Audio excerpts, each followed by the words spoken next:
So the introduction of a new good problem with the CPI, once again the basket's fixed, so it really doesn't allow for the introduction of a new good.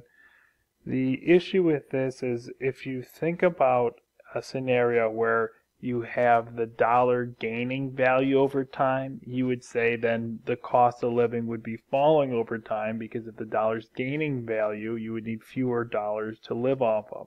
Well, this is kind of what this point is teasing out with this problem. So this issue is that as you have more time, you have more choice with your dollar, and there's a value to more choice. In fact, because you have more choices to spend your dollar on, that's as if the dollar is gaining value over time. So it would be as if the cost of living would be falling over time because of this.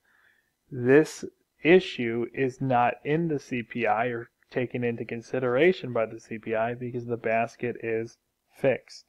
So what we mean by this is that your dollar today has a lot of different choices that didn't exist, let's say, 100 years ago. You could put $1 towards a smartphone, $1 towards modern medicine.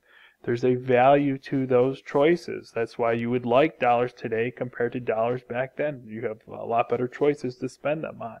That's adding value. Adding value to the dollar would make it like the cost of living would be falling over time. But this added value of the dollar isn't in the CPI calculation at all because the basket is fixed.